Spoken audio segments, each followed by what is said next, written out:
to make way for this. TGI usually happens on Thursday. We're doing it on Tuesday, but it will be come back. It will be back next week. We're going to be talking about alternate asset allocation. There's someone coming to help us invest better. Then we just finished our Women's Weekly today. That was pretty amazing, and I'm glad that that conversation has been now going on a recurring basis, week after week for a long, long time. That happens on Tuesday at lunch. So if anyone of you interested, sign up for that. Some minor basic core questions. Please ask one question at a time. Don't go into it. I've seen that happen a few times. Then if there are follow-ups, we can ask them again in the networking sessions. We'll go back and forth between Zoom and here when you're asking questions. People on Zoom, like once you post a question, all of us who are on Zoom can upvote those questions and we prioritize those. Navneet and I couldn't be more excited for this chat. Shishir, thank you for doing this. Yeah, thanks for having me. You have been a great supporter. And with that, Navneet, all yours. Awesome. Thanks, Kush. And thank you, as always, Harmony, for being the ever gracious host. Yeah. Stephen, happy birthday. Like I always say, couldn't think of a better place for a meeting of the minds than this right here. And we do it every couple of weeks here. Really excited to have Shishir. Thanks for taking a couple of hours out and doing this. We'll get into it. What should we call the theme? Efficiency in the age of AI. Okay. Right, and we'll talk about how Shishir's company Coda is doing in 2023 and innovating and reinventing itself and how it's empowering startups. But before all of that, let's start with you, Shishir. Let's start with where did you grow up and your journey through college. Sure. Well, first off, thanks for hosting us. Thanks for including me.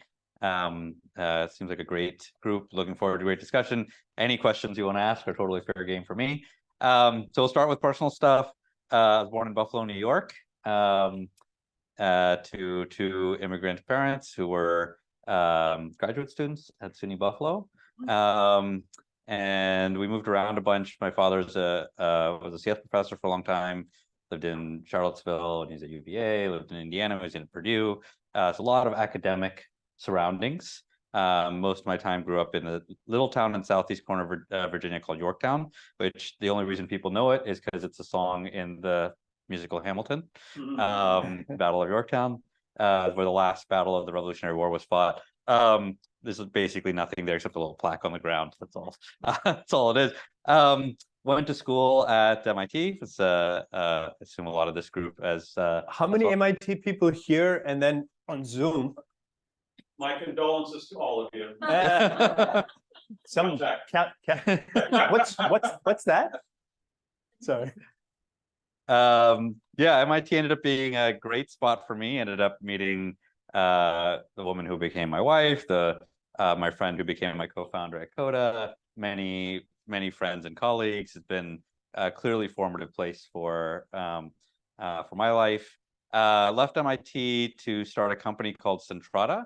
This is back when MIT had a competition called the 50K competition. I think it's now called the 100K competition. So it's 20 years of inflation. And that company was a data center utility company, which probably these days is most comparable to what the world of AWS and Azure and so on have turned into. We're probably 7-8 years ahead of our time. There was no such thing as virtual machines. There was no containers. So none of those things existed yet. It was very hard to build a utility computer then. But we tried our hardest.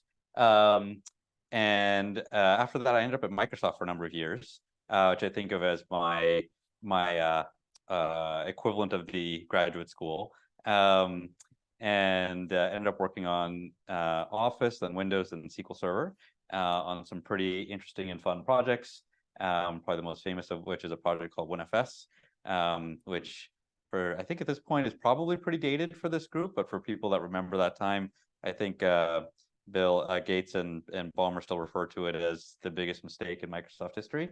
So we can talk about it wasn't the Windows Phone. I think this was worse. It ended up being the distraction for the company through the decade. So we can talk more about that if you like. And then through a variety of weird circumstances, I left there and ended up at Google, which again, I'll skip a bunch of the story, but ended up working on video, in particular on a division we had just acquired called YouTube. So I spent a number of years there at YouTube, joined when we were about 30-ish million in revenue, a couple hundred people. By the time we left, it was a few billion in revenue, a few thousand people. And really got to watch that business go from being kind of an odd duckling in the Google space to being a really amazing product and business that I'm very proud of. Left there in 2014 to start a new company called Coda. That's where I am now. We build, for those of you that don't know Coda, we make an all-in-one doc that blends the best parts of documents, spreadsheets, presentations, and applications into a single unified surface. And the promise, which many of our super fans will tell you, is that it allows anyone to make a doc as powerful as an app.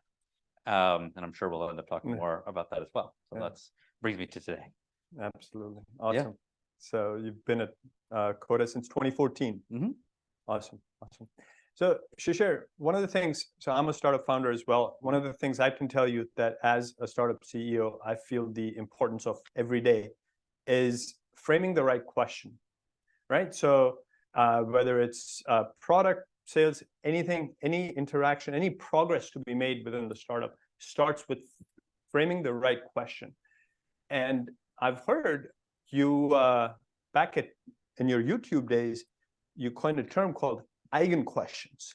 Yeah. Right. So everybody here has studied linear algebra, right? So here's the brochure. What's eigen Actually, who here has heard the term eigen question? Oh, less than, okay, that's good.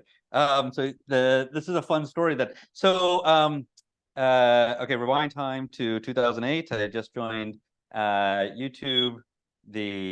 As I mentioned, we were the odd duckling in the Google space. So Google had bought a number of companies that had turned into amazing successes. The set of products that became Google Docs, the set of products became Google Maps, the DoubleClick product, so on. But YouTube was a weird one, and it was generally thought of as Google's first mistake.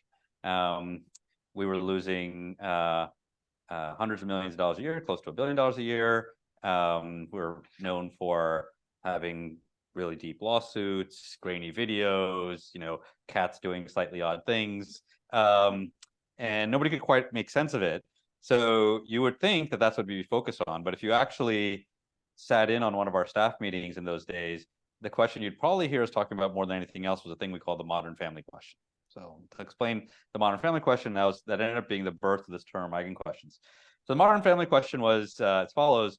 YouTube was and is big search engine, second biggest search engine on the planet. And every week we'd look at the search traffic at our staff meeting. And every week, one of the top 5 searches was for Modern Family. And so in 2008, this wasn't much of a surprise. Modern Family was the #1 show on TV by far. And there was one big problem. We didn't have Modern Family on YouTube. So people would search for it. They get pretty crappy results. At the same time, ABC had decided to put every episode of Modern Family online for free. And I know that doesn't sound like a big deal now, it's like pretty commonplace, but back then it was a pretty big deal. It didn't happen that often. And so there's this big debate in the company. What should we do when someone searches for Modern Family? And the company basically divided in half. So half the team said we should link out to abc.com. And the argument was pretty simple. We're owned by Google now. The whole ethos is do right by the user. We should just link off to wherever they want to go. The other half of the company, especially the business folks, the sales, marketing, and especially the content partnerships team, thought that was a really dumb idea. That if we did it, it would sort of be the death knell for YouTube. Because once we started linking off everywhere else, then we would be left with the only content left on YouTube would be things that didn't deserve a better spot on the internet. So as you might imagine, this was like very divisive question. Every staff meeting we had together, this would come up. We discuss it for a half hour, we table it, wait on to the next staff meeting, over and over and over again. At some point we decided, okay, this is kind of debilitating, we need to make a decision. And so we decided to have an offsite, an all-day offsite, and all we're going to talk about is the modern family question. Come here. And I was given the fun task Yes. of preparing the agenda and materials for this offsite. So Yeah. sit down the night before and trying to figure out how I'm going to do this. Because basically the entire company is completely dug in. Everybody has their viewpoint. And, you know, I could pull all the data I wanted. It wasn't really going to help anything. And I happened to be reading a report from a different group at Google, Yes. the Google Shopping team. Cool. So if people don't remember, Google Shopping was born out of a side project called Froogle, Froogle. Yeah. And that team started as a little experiment, but they were growing and they were getting a little frustrated because they were getting their butts kicked by another company called Amazon. Yeah. And they had just done all this user research to try to understand why users were picking Amazon over Google Shopping. And they were kind of perplexed because the Googlers' view was, why would anybody pick Amazon? We've indexed all of Amazon and the entire internet. Why would you ever go to the smaller place? You should go to the bigger place. And so they did all this user research, and users all said the same basic thing, that they valued the consistency of the Amazon experience over the comprehensiveness of the Google experience. And they would say things like, I go to the Amazon and I understand how the reviews work, and I understand how the shipping works and the returns and the pricing. And it just feels like, I know it doesn't have everything, but I'd rather have consistency over comprehensiveness. So I decided for this offsite, we would start with a different question. So rather than ask the modern family question, we asked a different question. We said, in 10 years, would the online video market be more about consistency or more about comprehensiveness? And that turned out to be a question that could have open debate. Everybody discussed it. It only took us about an hour, and we came to a conclusion that the video market is likely to be more about consistency than comprehensiveness. This was 2008, we're 15 years later, and I think we were right. I mean, if you look at the video market today, obviously very huge market online, and there is no property that is comprehensive of all online video. It almost doesn't make sense to be comprehensive of all online video. So we made our decision, we're going to focus on consistency over comprehensiveness. Therefore, we are not going to link out to abc.com. YouTube still doesn't link out. But it also led to making a whole bunch of other decisions as well. So for example, at the time, we used to embed people's video players. This is back in the day as a Flash. So we stopped doing that, no embedding anybody's players, led to an inconsistent experience. Probably the most famous decision we made was we took back control of our Apple iOS app. So when Apple first shipped the iPhone, there was no SDK, there was no app store. They wanted a version of YouTube, so we gave them some APIs. They built the app. They hadn't been able to keep up with our experience, and so the app barely worked. Played back about half the catalog. So I drove down to Cupertino, had a meeting with the Apple leadership, and said, "Hey, we're gonna take the app back." And they said, "That doesn't make any sense, because if you take it back, we can't default install you anymore. You're gonna start from zero." And we said, "That's okay. We've made this decision. We value consistency over comprehensiveness. We'd rather be on less phones with a consistent experience than more phones with an inconsistent experience. That's what we want YouTube to stand for." This concept ended up getting a label called eigen questions. And eigen questions, it's first of all, it's a made-up word. You got the reference. So it comes from a linear algebra concept called eigenvectors. For those of you that have forgotten, 1806. The eigenvector is the most discriminating vector in a multidimensional space, pretty commonly used in machine learning and so on as well. Math doesn't really matter. The eigen question is the question where, if answered, it answers the most other questions as well. It's the most discriminating question in the question set. And that turns out to be a really interesting way to think about questions. So as you think about the next time you're trying to make a decision, you'll have a list of questions to answer, and they're generally ranked in some way. Often they're ranked by urgency. So in this case, why was Modern Family at the top of this list? Well, we were trying to do a deal with ABC, and because that deal was imminent, it was at the top of the list. Sometimes they're driven by impact, sometimes they're driven by revenue, whatever the ordering is. This philosophy said, don't rank your questions that way. Yeah. Take your questions and go figure out which one, if answered, would answer all the other questions? Go answer that one first. And it often turns out to be question number 6 in the list, might even be the smallest question in the list. I know I gave an example of a very large one, but it's often the smallest question in the list. And if you answer that one, it'll probably answer everything else as well. So this technique became called eigen questions. It became kind of a core of our decision-making philosophy at YouTube, and we've carried it forward at Coda as well. And in this example, not only did normalizing to a eigen question help give you a framework for the discussion, but it kind of laid a baseline for years to come. Yes. And I mean, that's so, I can tell you, like I said, for decision making in startups and so forth, such a framework, if you have one, if you have blog posts and so forth, point us to it. We're a bunch of startups here. We'd love to see how, if the wrong questions get asked, and they do, right? People need the product to do something, and you're like always asking, are you sure that's what you want, right? So how to up level it to the eigen question? If there's a good framework, point us to it. Yeah, I mean, I think that it's worth mentioning the eigen question technique. I know the example I gave felt like it up leveled the question. It often happens the other way too. There's a question you're asking, you have this big question. It actually turns out that there's actually one small question that if you answer that, it makes all these other questions clear. That, this is one technical question. Oh, that's not possible. None of the rest of it matters. There's a pricing question. There's a market question. There's a competitive question. There's a, sometimes, but it's often hard to find this one that pivots it. I know the one I picked ended up becoming, you sort of up level the question, but it actually works the other way too. That it's like the most discriminating vector in a vector space isn't always the one that goes right up one of the axes. That's I mean, the core philosophy is you spend a lot of time thinking about the right answers, spend as much time thinking about the right questions. Cool. So this could be a good lead into my next question, which is, I hear you're writing a book, and it's about great rituals of teams, or rituals of great teams. And so tell us more about that, and how is this one of it? Yeah, this ritual's in the book. So many people have normal hobbies. I have some normal hobbies as well. I have this weird one.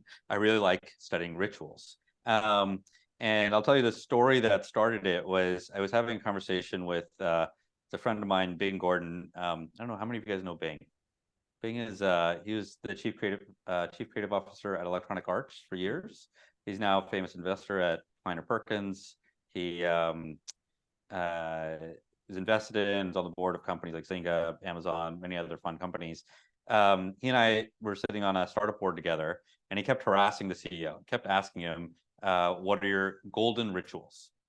And at some point we stopped him and said, Bing, you got to explain what's a golden ritual. And Bing, I think, is one of the best nonlinear thinkers in the Valley. Always has kind of a unique way of thinking about things. And so he said, every great company has a small list of golden rituals, and there are 3 tests. So number 1, they're named. Number 2, every employee knows them by their first Friday. And number 3, they're templated. And he rattled off his examples. So his examples were things like Amazon has 6-pagers, Google has OKRs, Salesforce has V2 Mom. And he sort of turned to the CEO and said, what are your golden rituals? And I just thought this was a really fun way to think about how we operate. We spend a lot of time coming up with methods. Hey, we're going to do it this way. We'll do our all hands this way. We're going to onboard people this way. There's like lots of little things we do as companies, but I really love this term ritual, and his 3 tests were really interesting. They're named, every employee knows them by their first Friday, and they're templated. So anyways, I ended up talking about it quite a bit with basically everyone I met, and talked about it in interviews, talked about it on podcasts, so on. And people started sending me their rituals. So the pandemic hit, and like everybody, we're trapped at home, and we decided to host a dinner. So I hosted a dinner of about 10 people and said, just share your rituals. I wonder what else people think. And this was in 2000, so 3 years later, I think I've hosted. We do it basically every 2 to 3 weeks. So I hosted well over 100 of these now, and learned a lot of things about rituals. And got obsessed with the idea. At some point, somebody said, would you like to write a book about it? I thought, how hard could that be? I was totally wrong about that. So I'm 3 years into this process. You don't have ChatGPT helping you. It actually turns out not to be that helpful for this. We can have that conversation too. Where's I have a senior Okay, applying. you didn't have Coda helping you. No, Coda, it's all written in Coda, but I have a senior applying for college now, and so there's lots of debate on ChatGPT and the writing process. But anyway, so through this process, I've now interviewed over 1,000 different teams and companies, and we've picked sort of our top 100 rituals. We've turned it into this book, which, by the way, if you want to get, I publish a chapter at a time. So if you want early access, ritualsofgreatteams.com, you can go take a look. Would love the feedback. It's a good way for me to get early feedback on what's resonating. One of the interesting things that happened in one of the first dinners, one of the attendees was Dharmesh Shah. Dharmesh is founder of HubSpot. CTO. Founder and CTO of HubSpot, and he brought, his ritual was something called flash tags, which is kind of a fun ritual that we can talk more about as well. But he had this interesting perspective. He came away really excited. He said, I really like this concept, and he had this framework for thinking about it I really liked. He says, as companies, we build two products. So we build one for our customers, and we build another one for our employees. And the one we build for our employees, we call that culture. And if you ask somebody to describe culture, they'll often tell you about their rituals. Rituals are how we actualize culture. And so his statement, which I really liked, is that we often think of rituals as the operating systems for our companies, but actually they're two-way mirrors of culture. And I think that's a really interesting way to think about it. So I got pretty excited about it, and turned into a good way to borrow from many, many great teams out there. Very nice. Yeah, we'll check it out. Ritualsofgreatteams.com. Yeah. Excellent. So let's talk about Coda and AI and all the fun stuff that everybody here is excited about. We talk about it every couple of weeks. But before we get into specifics, right, let's talk about the related areas. Now, this is what I see, right? There's a few areas coming together, and you can help guide us through how they're coming together, but call it Docs 2.0, project management, collaboration, right? All of these. Where does Coda fit in? And if not all those places, and who's competition? Yeah, I mean, I think it's first off, it's interesting seeing after 50 years, we're seeing this kind of like renaissance period in productivity. I know everybody works in different spaces. I get to geek out about productivity a lot. I worked on Office, I guess starting 25 years ago. And this is an industry that's seen very little change. One of the running jokes of the company is, if Austin Powers popped out of his freezing chamber today, he wouldn't know what clothes to wear, he wouldn't know what music to listen to, but he could probably work at a Docker spreadsheet in a presentation, because they really haven't changed much since the days of, you go back to WordStar, VisiCalc, and Harvard Graphics, which I think is the progenitors of all the productivity surfaces we use. It hasn't really changed that much. And in the meantime, the importance of those surfaces in our lives has dramatically increased. It's a fun set of stats. If you go to the average company, they'll have bought somewhere around 250 SaaS applications. And then we did this study with, along with Glean, which was Arvind's company. We did this study that showed that the average company has 2,000 documents per employee. So if you have a 1,000-person company, you have 2 million documents on average. 10,000 person company, 20 million. We got that stat from Arvind a couple of weeks ago, right here. Yeah. And then the other thing is, it's something like 90% of time spent in the organization is in documents, spreadsheets, presentations. So you spend all this money on SaaS software, and if you look over the average person's desk, what are they actually looking at? Probably a document, a spreadsheet, or a presentation. And those things look like slightly modernized versions of what Austin Powers used in the 1970s. So I think it's, first off, really exciting that there's so much change, and we can talk more about why that happens. Sometimes industries take a moment before they see change at that level. But I think it's quite exciting. I mean, everybody has got a sort of new approach in this space. Our starting point came from a few assumptions. The first was we wanted to build an all-in-one surface, and I think the moment of decision of, is it a document, a spreadsheet, or presentation, seems like a really weird historical artifact. I'm sure everybody hear us face it at some point. There's a debate, like which way, what do I need? Am I going to need to present any data? Does it need to have words? Does it need to be up on a big screen? So it seems like a weird way to choose how to communicate with our colleagues. The other assumption we made is that the line between docs and apps feels artificial. And that, if you think about what actually runs companies, it's actually their documents, spreadsheets, and presentations. Now, a lot of the inspiration from this came from our time at YouTube. I mean, I saw this happen many companies I was working on Office, but at YouTube, I hired this engineering leader. He came over, and on as a 2-week check-in, I was chatting with him, and I said, so what are your observations of YouTube? Like, tell me, what do you think of the culture, the business, so on. He said, the weirdest thing, you guys run this entire place on Google Docs. And I was like, really? Is that different than the rest of Google? He's like, yeah, Google, we built all the software. You guys run on doc sheets and slides. It seems different. And I said, is it a good thing or a bad thing? He said, I don't know yet. So we waited a couple of weeks. He came back, and I said, I've been thinking a lot about your observation. I've decided it's actually a good thing. And he had a bunch of examples. We did planning a little bit differently than the rest of Google. I didn't like the way they did OKRs. We did a little differently, did a big network of spreadsheets. The way we did compensation was different. We did a thing called level independent compensation. Happy to chat more about that as well. But we did that in a series of document spreadsheets and slides. Probably the most fun example is we flagged a video on YouTube. It would create a row in a spreadsheet on an ops person's desk for years. And I said, I've been thinking about this. I actually think this is the secret to our success, because we built this in flexible surfaces, we run the way we want to. We plan the way we want to. We can compensate people the way we want to. And if the world around content moderation changes, which changed basically every 6 months, we were super flexible. We could go change the way we wanted to. So I decided that actually the world runs on doc sheets and slides, and that's a good thing.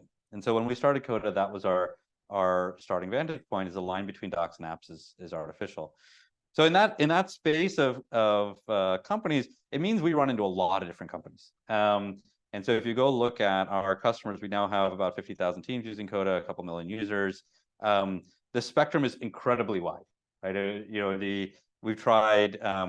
We have an ML team that goes and classifies documents and tries to figure out what each bucket is. And they've come up with a few buckets that are useful. I mean, there's basically a set of people that use Coda like a word processor, where we're replacing something like Google Docs, or sometimes we see things like Dropbox Paper and Quip and so on. And for them, Coda is an interactive writing surface, not just a collaborative one. Ends up being particularly useful for things like making decisions quickly. There's a second group that really think of Coda as what we call team hub. Sometimes people use the term wiki. We end up with comparative tools like Confluence, Notion, so on, where the metaphors are a little bit different in how you think about a doc versus a wiki. There's a third group that really gets addicted to Coda tables. Coda tables are like mini databases, right? Look and feel like spreadsheets, but act a lot more like databases. You can model everything relational you want. You can build views of things in many different ways. It gets used for project management, gets used for tracking customers, inventory, so on. And then there's a fourth bucket, which we just call applications. Just people have gone, and we see companies that have replaced basically every application you can think of. And, they'll end up with Coda plus Slack plus Zoom is all you need to run your business. And so there's a pretty wide spectrum of how we look at it. But the starting point starts from this view that the line between docs and apps is artificial. But so as an outsider, right, what I see is, like you said, the starting point could be like Coda's starting point is docs, right? Notion's starting point could be wiki like blobs. Airtable's starting point is databases, relational databases. But where they seem to end up is productivity, right? Is just how can you help teams be more productive and efficient, right? And apps. So I see apps more as on top of these, right?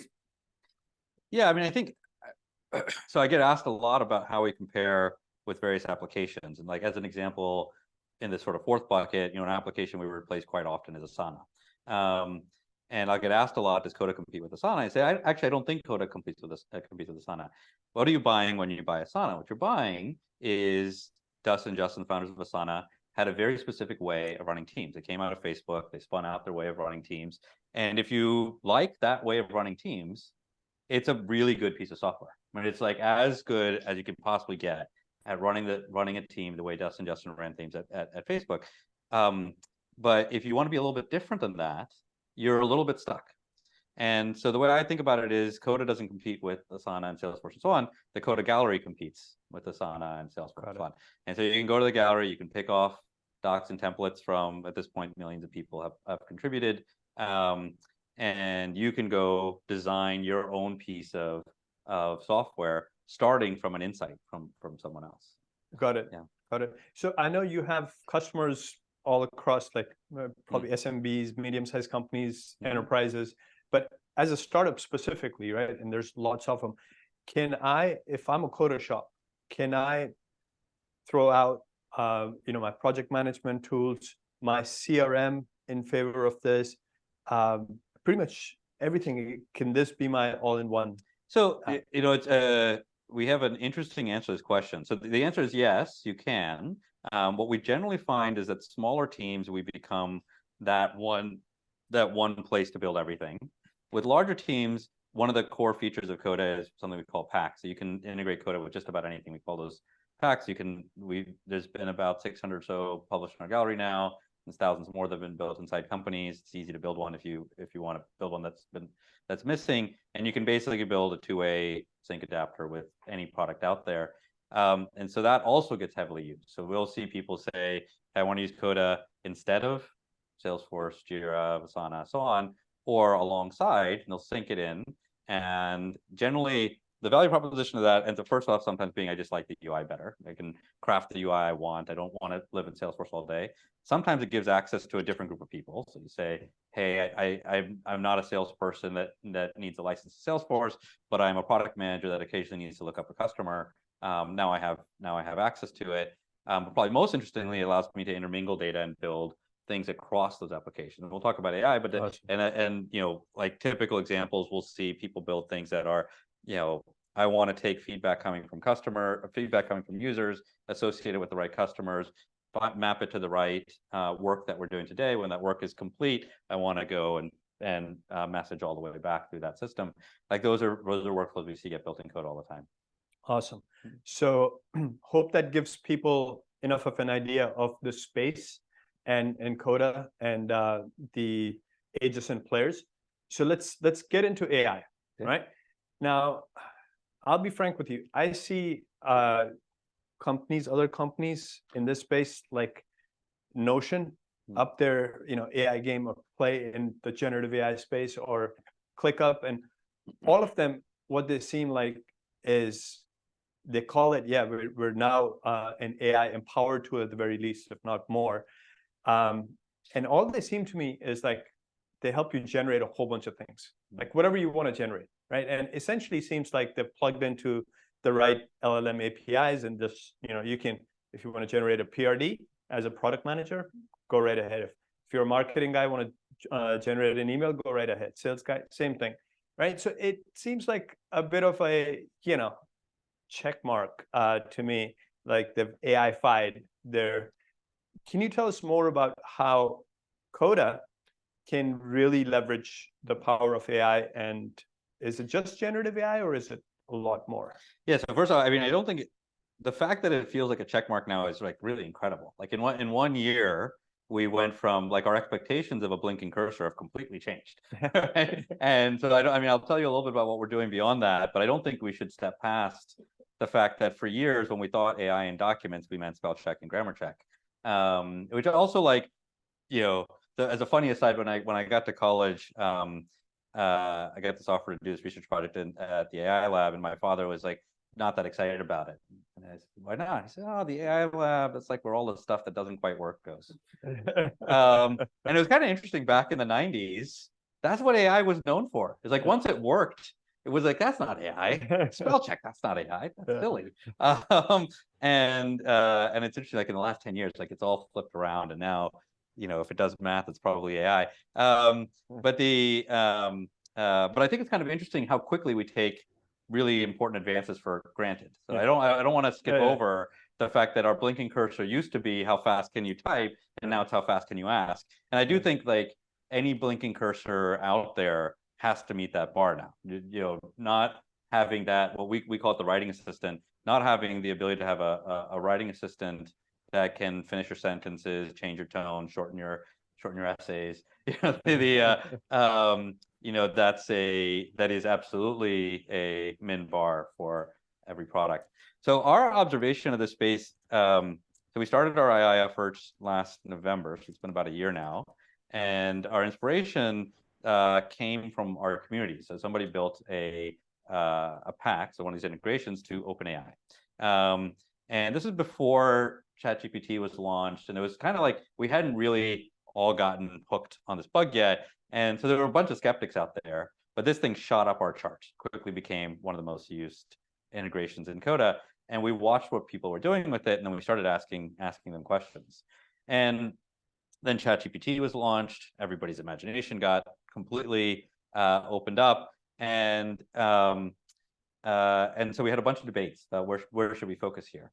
And what we discovered was, first off, what you said, that the bar for AI in a document is going to rise. So if we don't act at least at that level, that's a really bad thing. So we have to spin up that team right away. And it's not a trivial amount of work to go get that to make it feel fluid inside of a document. But what we also realized was two other things. So one, we'd hear people say, "Oh, yeah, let's do that. Amazing. Feels like I'm talking to this person." Because I can just get my mail on a calendar and open it. And can talk back to me like a human, which I think is, you know, something that most people have never experienced before. And then they would say, you know, can this work in my workplace? And say, what would you want to do in your workplace? I said, well, I'd like it to do the same thing, but I kind of want it to read everything in the workplace, not just read the internet. Yep. And that seems really simple. Like, okay, if it can read the internet, can't, you know, like workplace seems smaller. And it turns out not to be, right? It turns out that actually it's much harder to read what's in the workplace. It's harder because it's both structured and unstructured data, but it's particularly harder because the permissions are really wonky. And so you want this thing to be able to answer questions for you in your company, but you don't want it to answer questions like, you know, who's on a performance plan. And, you know, that causes a whole bunch of differences in how you can think about it. And the second thing people told us is, you know, man, you can get lost in doing this thing on ChatGPT, and I'm sure everybody here has had the experience of going back and forth with this like seeming person. But at work, I don't really want to chat with anybody else. Like I got enough chatting going on. I need to actually get shit done. And I'm wondering, can this actually do things for me? Can I go and ask it to not only answer a question, but actually perform a task for me? So those became the inspirations for what we built with Coda AI. And we just launched the mostly full version of it 4 weeks ago now. So you can go try it out. That's what you guys call Coda 4.0? That's what we call Coda 4.0. There's another thing coming soon that I'm really excited about, but I'll tell you about that when that comes out. But the so it's, you know, first off, it's a writing assistant like you were saying, and so you can go and have it finish your sentences and write your PRD for you and so on. I always like to point out to people, its insight is driven by the input. So yeah, its ability to do a good job. It's a fantastic tool, but it doesn't obviate the need for a really good operator. But then we built a thing we call a knowledge assistant, which the core idea was very simple. Coda docs are very commonly connected to other data sources. Like I said, we have 600 or so public connectors for it. And we basically built the AI system to do something that's called RAG, result augmented generation, on top of those data sources. So you can now ask questions about your data in a way that respects all the permissions of your data, which I think is one important thing. And then the other thing we did is we made it a building block, so you can go stitch it into the actions in Coda. So in the last year, we've automated about 4 billion actions for our users. And increasingly, those are driven by AI. So now you can do like a very simple use case. For example, in Coda, you can go pull in a table that is all your customers, maybe all new customers that have signed up in the last week. You can add a column to it that says for each one, This is an example from one of my favorite customers. He added a column next to it that said score the customers. I looked up a bunch of information and said, this is a good customer for us. This is not a good customer for us. Yeah. Next to it, added another column that said generate an email to the customer that I think is well worded for exactly what they want to do. Here's some hints of what I like to say. Here's 3 templates you can source from, and so on. And there's a button right next to it that actually sends it. And he put this thing on a loop, and now this thing just sends out emails all day long to their customers. And that would have been, a bunch of development time, or someone sitting and writing emails, or so on. And so from that perspective, we go from just answering good questions to actually performing work for you. So a couple of things. You mentioned access levels and authorization, but you also said earlier you don't want it to answer questions like who's on a PIP. Yeah. But maybe to the right person you do. So do you take care of all of that? So I mean, there's basically, we'll see what the next level of innovation in work AI is, but up till now, there's basically been 3 techniques for what I've been calling workspace AI. There's a group of people that are working hard on fine tuning. Yeah. Basically retrain your model to understand your set of data. Yeah. There's a set of people that work on prompt engineering, saying, pass more information into your prompts, tell it a little bit as you ask a question. And there's a group of people working on RAG. We'll see if someone comes up with another technique, if someone comes up with a way to train an AI model to be permission aware. I'm pretty skeptical. The complexity of permissions is difficult. So my bet is on RAG. And that's what we focused on. Fine tuning is a wonderful technique for cases where you need your agent to be sort of generally aware of a new topic. And inside the workplace, first off, it turns out that you go look at a workplace and you say, why don't I just fine tune on corporate data? Yeah. It just turns out there isn't really a thing like corporate data. There's like a very small set of what's in a company that is actually visible to the whole company. Like everybody loves the example of like, tell me what the vacation policy is. And that's a very good example of something that's probably well known across the company and shared to the whole company. And probably wasn't that hard to get to anyway. But the interesting things you want to train on are hidden away in documents and databases and spreadsheets and so on that all have, some subset of people have access to them. And the larger you are as an organization, I've been quite surprised at how much companies lock down for very good reasons. Lock down applications you would never think should be locked down. And so I think the fine-tuning approach is very hard to make work. Prompt engineering has some, the context windows for these systems is increasing. I think 128K as of yesterday. 128K is a lot. So you can certainly pass in more and more. And I do think in a lot of cases we use that at Coda. And so there's a lot of cases where you just pass a lot into the prompt, and that can be very effective too. But for cases where you really want to train across all of your email or all of your documents or all of your Slack or so on, you really, the only choice I think is something like RAG. And for people that aren't familiar with it, the basic way it works is rather than training the AI system, you sort of do it in 2 passes. So you say, I'm going to ask the system to find the best possible result, sort of turns it into a search problem. And then of the best possible results, I'm going to ask it to generate the answer from that result. And so you end up with 2 sort of separate systems to respond to a question. Excellent. So you guys have picked RAG, and so essentially you picked a vector database, you've deployed that, you have probably an open source LLM that you guys use, and just make the 2 work together, and that becomes your. We don't actually, we use most of the off-the-shelf LLMs. I don't think there's we do have some work with open source LLMs for training things that are much more specific tasks. So for example, we have a set of tasks that'll help you write formulas and so on that we're fine tuning and so on actually work quite well. So I don't think any of those techniques are like not useful just for this particular case. Right. But the core generation engine we use, I'm quite happy to let the OpenAI, Microsoft, Google, Anthropic, so on, go do the work on building great foundation models. And I think it's important when you're building a company to pick where your line is. Yeah. Awesome. So my final question for Coda, and people should get their questions ready, and also on Zoom, like Kush said, we'll do one-on-one. But I have a final question for Coda in this space, and then one final question for you. We talked about how Coda helps teams be more productive and all of that, but startups are looking to up their AI game and kind of, at the very least, be known as AI-empowered startups. Is Coda a developer tool that can also help on that front? How can it help a startup up its AI game?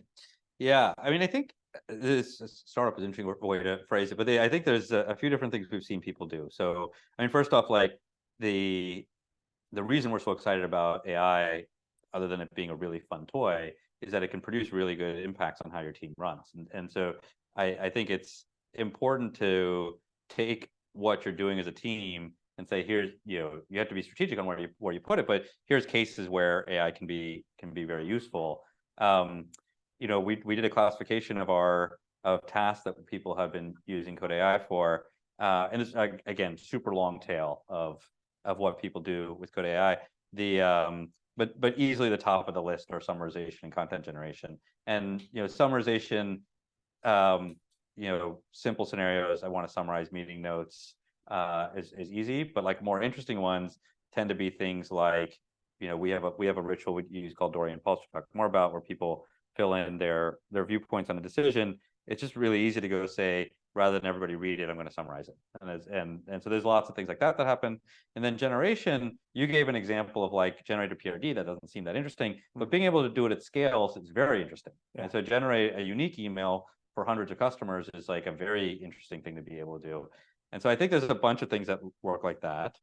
There's a second bucket, I think, which is because Coda looks like a set of building blocks, we've seen a number of companies prototype whatever experience they want to do using our building blocks. And sometimes that ends up being the product itself. There's a fun company I was talking to the other day that was building a product to focus on the user researcher segment and ended up turning the whole product into a set of Coda templates that they're charging for.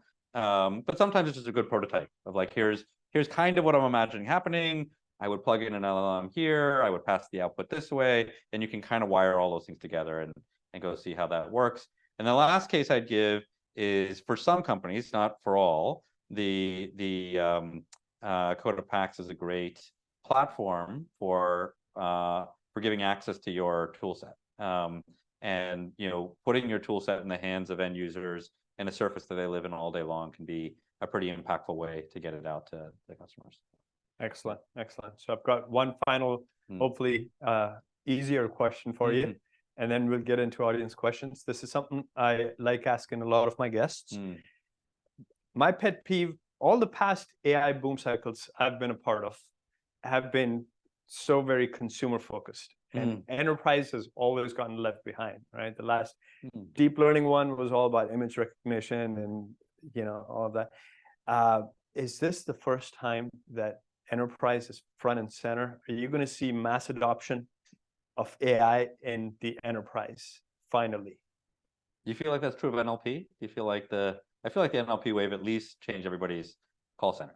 Yeah, but see, I can tell you as a startup that sells to enterprises, right? When we've existed for 4.5 years, is that we would always focus on the business solution and we still do, but we would never have with the executives the AI conversation. And now I think your premise is probably accurate. Like if I go back to, we did an inventory at YouTube at one point of unique ML systems that would meet a classic definition of ML, and it was a few hundred of them. Because many people look at YouTube and they see search as one system, recommendation one system. Actually, the system that recommends a thumbnail to you, the system that decides whether or not you should play an ad right now or not, the system that scores the ad, the system that, every single one of those is an independently trained AI system with its own precision recall trade-offs and so on. So from that perspective, absolutely true. You run a consumer company, you probably have hundreds of these systems. You run a enterprise company, you probably don't. Will this change that? I don't know. That's a good question. I think that maybe I'll give a positive view on it. Is I think that I've been thinking a bunch about why this AI wave feels different. Like AI has made a lot of leaps in the last 40 years. And I think there's a couple things that are different this time. But probably the most important is, up till now, most leaps kind of required a very specific kind of practitioner. And it was, very developer focused. We would hire special ML engineers. They knew exactly how to think about tuning weights and how to think about precision recall and so on. And all of a sudden, ChatGPT came out, and it kind of looked like a human. And it's like, oh, I can experience AI as a consumer. And I think first of all, that captured everybody's imagination in this totally unique way. But I do think that's fundamentally different. Like every other AI innovation so far has felt sort of trapped a little bit behind this sort of group of engineers. My suspicion is that where we sort of kind of over-rotated. We went from developers to consumers, but actually the really sweet spot is in between. So there's the term we like to use for it, we call them makers. It's the person in your, that's our persona for Coda, it's the person in your team that really causes action. And actually one of the interesting things about it is it's not really a description of a job function. Like we don't sell to a particular job function, we sell to this personality type. And this is the person that probably figures out your decision-making process, probably figures out, it's the waitress in the restaurant who figures out the shift chart. It could be the parent or the kid, it could be the student or the teacher, but it's people that want to create action. And those people are creative in how they assemble building blocks to solve problems. And I think that we finally turned AI into a thing that is a building block that can actually be used by makers. And so that I think is what gives me the most hope for. I like that. I'm going to borrow some of that for step function. Yeah. So let's get to audience questions. Thanks, Shishir. That was awesome. Yeah, thank you. I learned a ton. Yeah, and we'll do the first one. We'll do live, and then I'm going to borrow this to look at Zoom. I saw his hand first, so he goes first. Thank you for sharing. Yeah, thank you. My name is Ray, and I'm actually from B. Oh, awesome. So I have a question about how you are seeing the TML is like this generated by AI products. In a sense, like say, okay, so if you generate something inside the document, so that's not work. And but the other thing will take us a higher cost. And do you see comparable like revenue growth because you have that functionalities? Yeah, I mean, it's a very interesting question. Should I repeat for people on Zoom or so on, or no? Yes, please. Okay. Okay. So I'll summarize the question, but I think the basic question was do we see revenue growth associated with the generation activity we're seeing in AI? And first off, it's worth mentioning that for most SaaS companies, COGS has not really been a big part of our focus. I mean, when I started my first company, Centrata, we had a room in the office that was our data center. It was like an office like this. There was a room that was the data center. And like it was a part of picking our office space, where it's like, how many racks are we going to put in and how many Sun workstations are we going to put in there and so on. And it was like a big part of how you built a company. We put $1 million in hardware before we write anything. And over the last 20 years, we've all forgotten how to think about COGS as we build businesses. And all of a sudden, like we have this system that is quite expensive to run. And so I think that, and one good thing about it is for the most part, users ascribe value to it. I mean, there's cases where you have COGS and your customers really don't think it's that valuable. In this case, we don't really have an issue with people finding it valuable or not. And so then it becomes a question of how do you align pricing to value? We made a choice with Coda that may seem controversial, and we decided to include the bulk of AI. We're doing it as a credit-based system, but the bulk of AI credits inside of our maker licenses. So there's no sort of upcharge for it. And a lot of other companies, I don't know whether this is going to be the right way or not, but a lot of other companies have a with AI seat and a without AI seat. And the reason I didn't love that, I mean, I was talking to a CIO about it, and he said, yeah, we're like having all this debate now, who gets Microsoft Word with AI and who gets Microsoft Word without AI. And I didn't really love that feeling of like, this is supposed to be a technology that's sort of broadly accessible. So making people choose that is kind of seems like the wrong direction. The other thing it does is it kind of makes you fork your product, and you end up with I have to have a with AI and without AI product. We didn't like that. We have this advantage that the way our pricing works for Coda, we decided a while back that we only charge for makers. So most products in our space have three personas: people who can view things, people who can change things, and people who can make things. So viewers, editors, makers, what we call them. Almost everybody charges for the last two. Viewers are free, editors or makers are paid. We only charge for the makers. The people who can create pages and docs, those are the ones that need paid licenses in Coda. And so we decided to include it with that. So the way we're monetizing AI is through an increase in licenses, in seats. Which actually is like a little tricky because it means it's a little harder to attribute, because there's a whole bunch of reasons why you want to become a Coda maker. So that's how we decided to price it. I mean, is it driving growth? It's absolutely. I mean, I think it's one of the most asked about function Coda. I will say there's an incredibly long tail of use cases. So in every team, there's a bunch of people that use it very little, but often for very meaningful things. And there's some people that really bang the crap out of it. And one of the things about Coda AI is it's very easy to run up a big bill. I mean, we have docs that are running literally hundreds of dollars a day's worth of queries in a single doc. And so you have to figure out the right way to price and handle that. And most companies, if we pool at the company level, it still works okay. And we think we've gotten a way of doing it that doesn't require choosing you get AI and you don't get AI. And the other thing we wanted to avoid was dollar signs all through the product. Every step you go, you see dollar signs. But that's what we've seen so far. But I'm very curious to see what other people do. And in our case, we're about a month into this, so we'll see where people land with it. Great. Yeah. So let's take one over Zoom. Okay. Then we'll come to you. Okay. Two related ones over Zoom about rituals. What's a good framework for coming up with golden rituals for a startup? And Ash asks, what are the most important nuggets of wisdom you find yourself coming back to again and again when building great companies? Okay, so rituals first. Let me ask you to repeat the second one in a second. Yeah. Okay, so you're trying to come up with rituals for your company. And I think there are basically two patterns for how people come up with rituals for their companies. So one is the bottoms-up discovery. So our most famous ritual at Coda is called Dory and Pulse.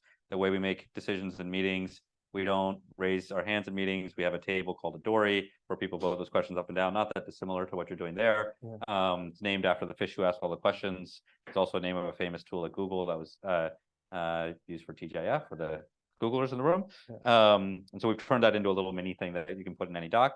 The other thing we do is called Pulse, which is when we're ready to make a decision, instead of going around the room and hearing what everybody thinks, we ask everybody to write in a table, generally with a score. So, we need to make a decision. I'm aligned 1 to 5.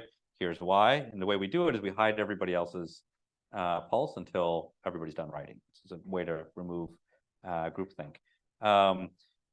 So that's called Dory and Pulse. If you asked any Coda employee on their first Friday, they would certainly tell you about this. They probably would have seen 30 of them in their first week. It'd be really weird to see a meaningful Coda doc without it. Interestingly, this ritual was created bottoms up. There was someone on the team said, I'm sick and tired of trying to use the Zoom raise hand feature. Didn't seem to work that well. We're a distributed team. Said, why don't we just put it in a doc and build this model for it? Hey, I don't want to go around the room and get influenced by what everybody thinks. Let's do it in this other way. And so it kind of grew through the team. So sometimes I see rituals that way. The other way you see rituals is I'm trying to change a behavior. And so you're looking at your team and you say, hey, I need to change something. And I want to change our pace of innovation. I want to change our decision-making culture. I want to change, how much time we're spending on things that I think are undervalued. So there's lots of tips I can give, but probably the best one I would give is a book I love. Who here has read Switch by the Heath brothers? Yeah, so a few of you have. So the Heath brothers are also famous for writing. They wrote Made to Stick, which is the book with the duct tape cover. They wrote Decisive, which is also a really good book. But my favorite book by far is Switch. If I had to recommend 5 books generally, Switch would take 2 spots on the list. Wow. I think it's that good. So the metaphor in Switch, so the subtitle of the book is How to Cause Change When Change is Hard. And they start with a metaphor which is a rider on an elephant on a path. And basically, when you're trying to cause change, you can do one of three things. You can direct the rider, you can motivate the elephant, or you can shape the path. So direct the rider means you tell them what to do. Here's your instructions. Motivate the elephant is you create energy and you cause a person or a group to move in a certain and you don't know exactly where they're going to move, but you're pretty sure if you get them moving, it's going to be a good thing. And shape the path is you set up guardrails so that they can only do that one thing. So when you read the book, for those of you that haven't read it yet, I'd recommend before you start reading it, write down 4 or 5 things you're trying to change. And I'd recommend like totally different parts of your life. Something personal, something at work, something in your industry, something in your community, whatever it might be. Here's things you're trying to change. And then as you read the book, they take these 3 techniques, they break them down into 3 or 4 sub-techniques each. As you go through the book, just check off. I tried this one, I didn't try this one. And first off, you're going to learn what your natural patterns are. And you're going to see, oh, I always rely on trying to direct the rider. I always try to shape the path or so on. It's a very interesting way to do it. When you look at your team, you'll quickly recognize, oh, I do this, I don't do that. If you go back to Bing Gordon's 3 tests for rituals, they actually map to the same 3 things. So why do we, every golden ritual is named. Why is it named? That's how we motivate the elephant. That's how we create energy. Like Dorian Pulse is it's a very sticky name. I could have called it question voting and I don't know, response aggregation or something. Nobody would have thought that was interesting. But Dorian Pulse is like kind of feels fun. It's like, hey, let's do one of those things. The second one, every employee knows them by their first Friday. What is that about? Well, you got to direct the rider. You got to tell people. You got to create a way for them to know. And then finally, it's templated. Why do we template things? Because we shape a path. We make it easy. Or we make it hard to do the other way by changing our templates. So as you think about creating rituals for your teams, what I'd encourage, read the book, think about what you're trying to change. If it's bottoms up, you just have to recognize it and elevate it. Oftentimes, all that needs to be done is a name. Like, oh, we do this thing, it's really interesting. And usually the advice I'll give is find a way to name it.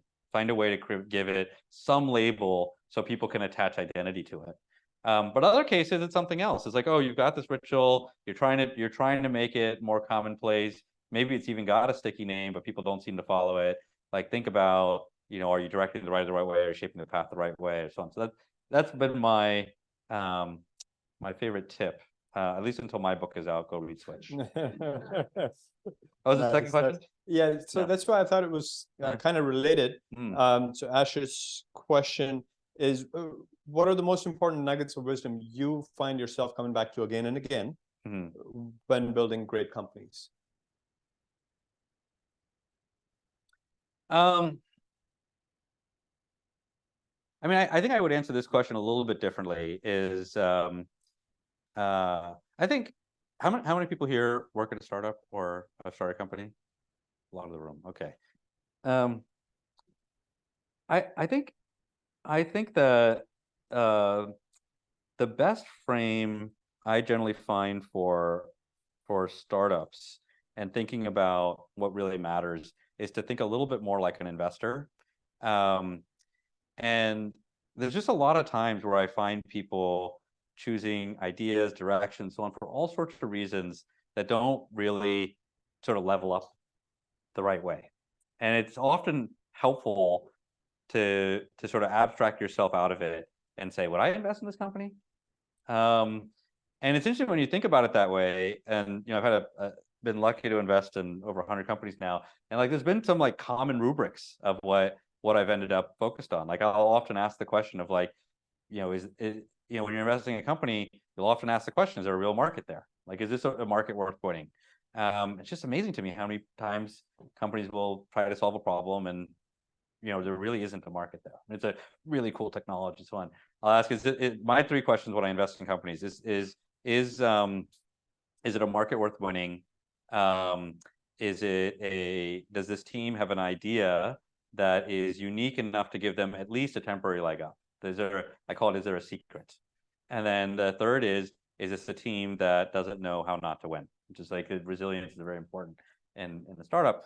And I've just found those to be really helpful. And I go and look at a space or a company or so on and say, should we do this thing or not? And say, is there a market there?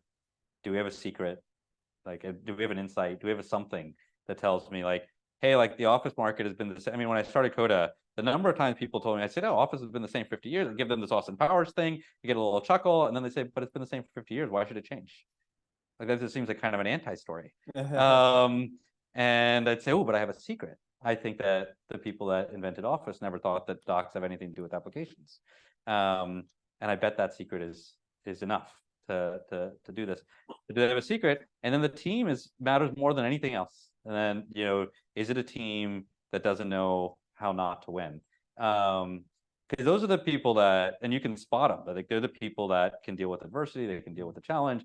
Oh, that launch didn't work. They don't get disheartened. They go to the next thing. They figure out the next step. So those have been my. So I'll tell you something. I think it's because you're probably discerning enough and savvy enough to answer the first two questions. Because a lot of investors, I'm sure this has been some of your experience as well, just ask the third question and that's it. and they invest, right? Especially at the pre-seed seed level. You know, investing's hard. Yeah. I don't know. I'm not going to pass judgment on anybody's investment. I think I've been lucky with some, and there's some that I thought were going to be great and didn't turn out that great. So, yeah. Awesome. So, have you found ways to use rituals in selling? Because when you were bringing up the book idea, the thing about rituals is, of course, there are empty rituals, right? You have to brand them. They're not just paths you go through to wave the incense and so on. Right, you have to manage that ritual like product, name it well, people's attention, make sure I've read it.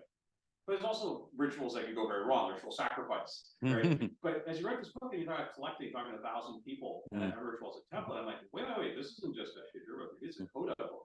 Because are you finding that every ritual can essentially become an exercise of writing the Coda doc and block that goes with it? And to what degree do you say when you talk to a customer, you're trying to land thing, let's talk about your ritual document and how it would look in Coda. As this, this is it. Feedback loop between that and your sales. I think so. The answer to that, so the question is, does rituals help us sell Coda? Yeah. Yeah, for sure.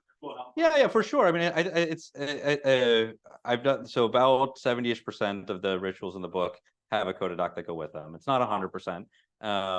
It is not surprising that when I think about the highest level aspiration of what Coda can do for a company, you actually started with productivity as a term. I don't really love that term, but I think being more productive is not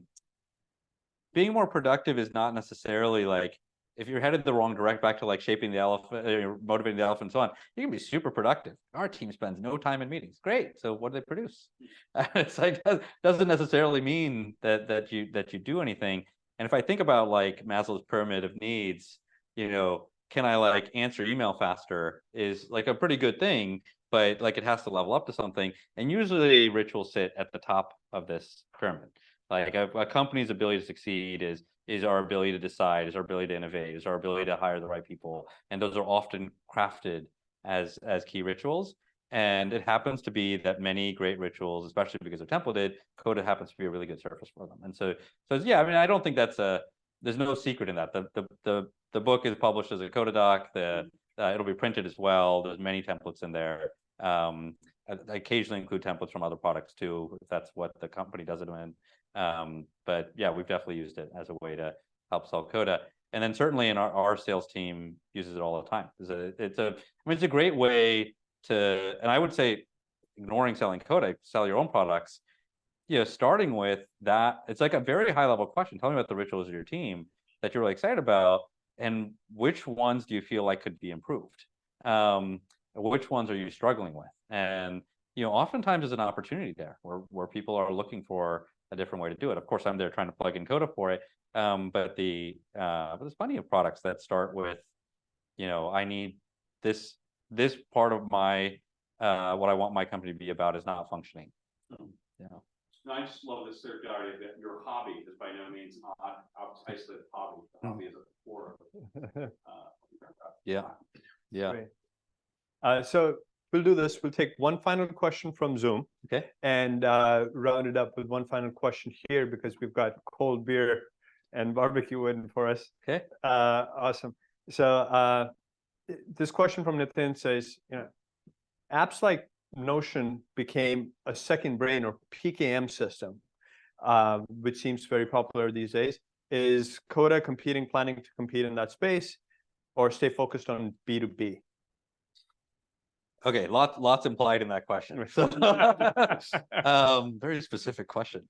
I really like this term second brain, actually. And I have been I've been interested in this topic for a long time.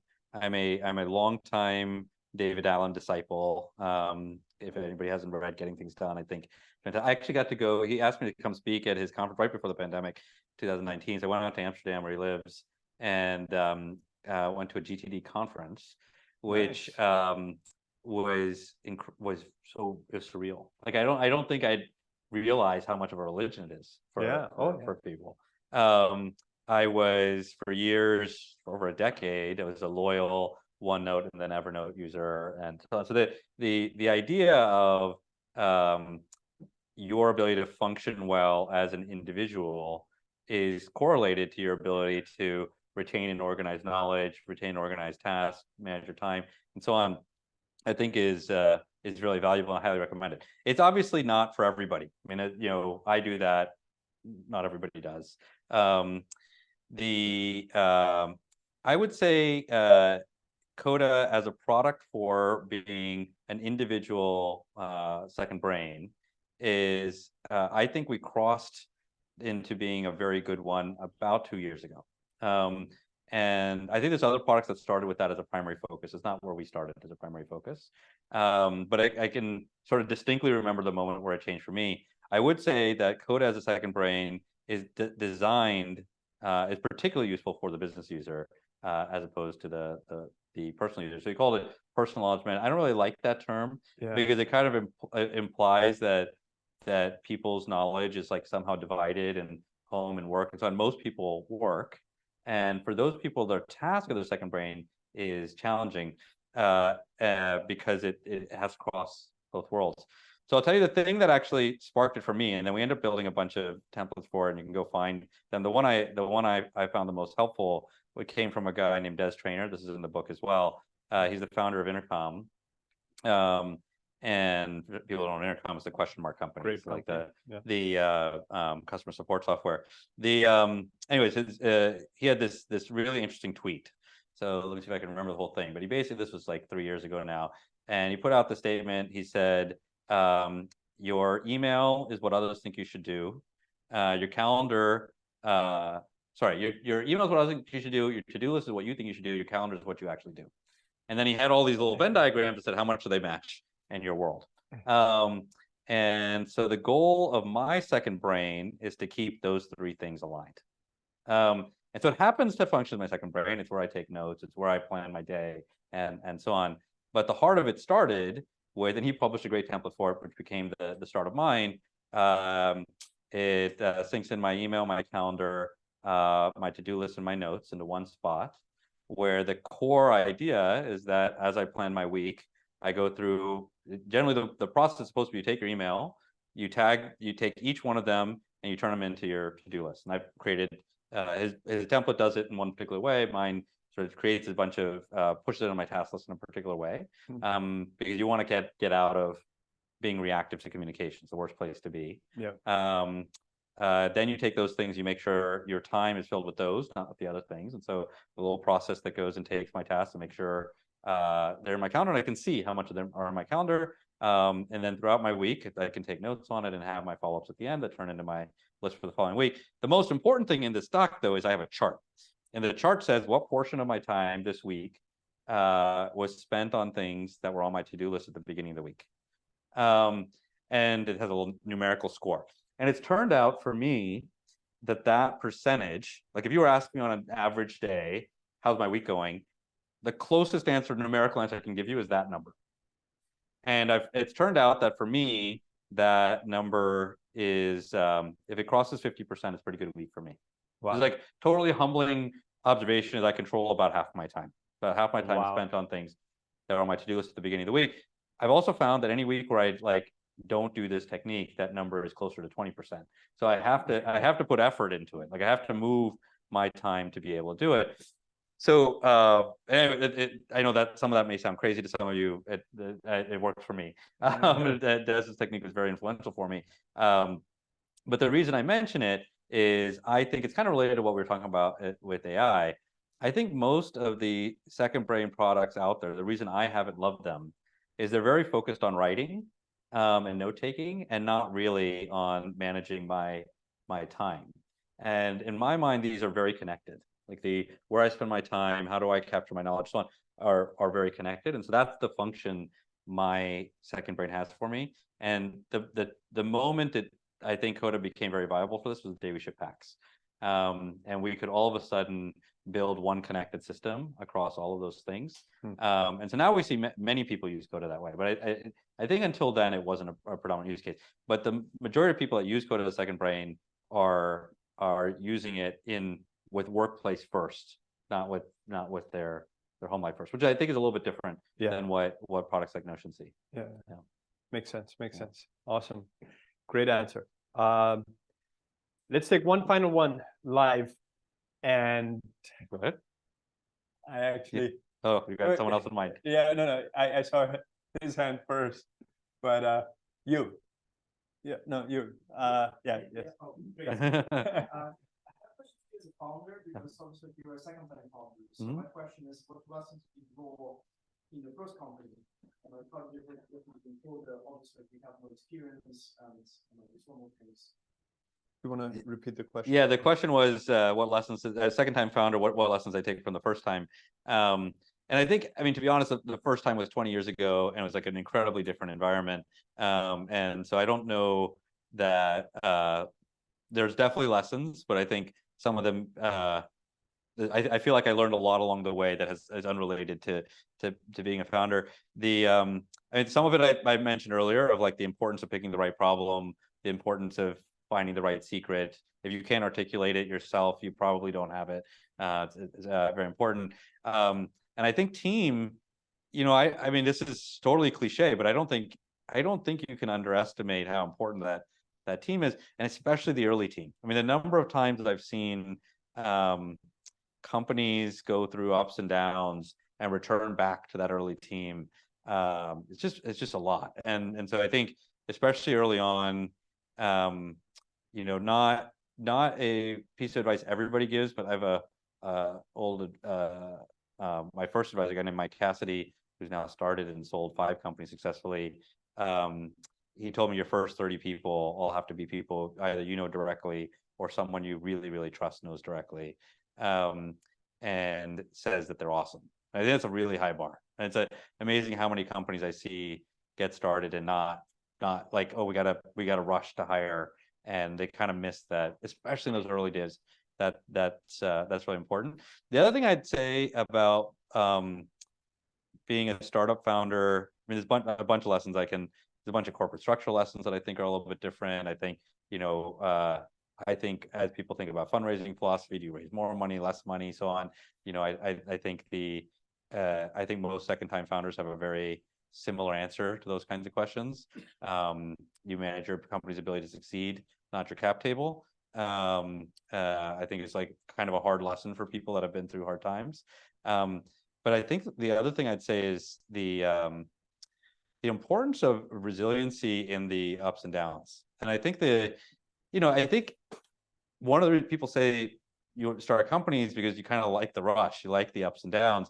And I think it's a little cynical. I mean, I think Centrata, I can remember 3 distinct days where I went to bed thinking everything's fine. I woke up the next day thinking, oh crap, I have to shut the company down. And anything can happen. A product launch doesn't go right, a big customer leaves, a person that you've been relying on quits. Like, there's all sorts of things that can happen. Investor causes a ruckus. And I think it's important not to lose it when that happens. And the same the other way. It's like when things go really great, you got to be cautious about sort of managing your emotions. It's a little easier when you're in a big company. There's like enough other forcing functions that force you to like stay in the middle of that.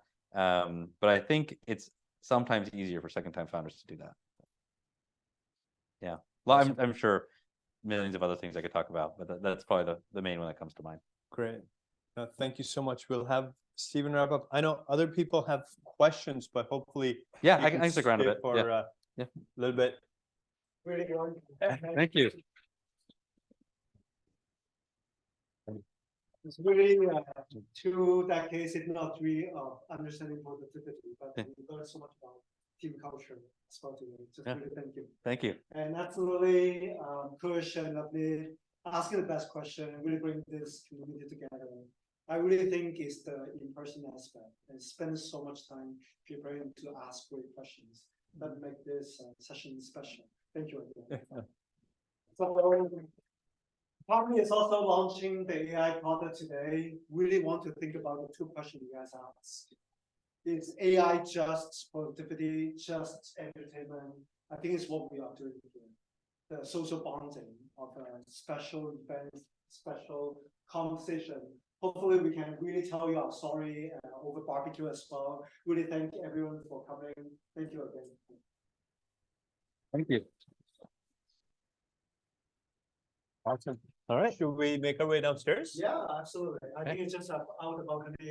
Thank you. Okay, thank you. So amazing. Yeah, thanks. And all the book recommendations too. Yeah.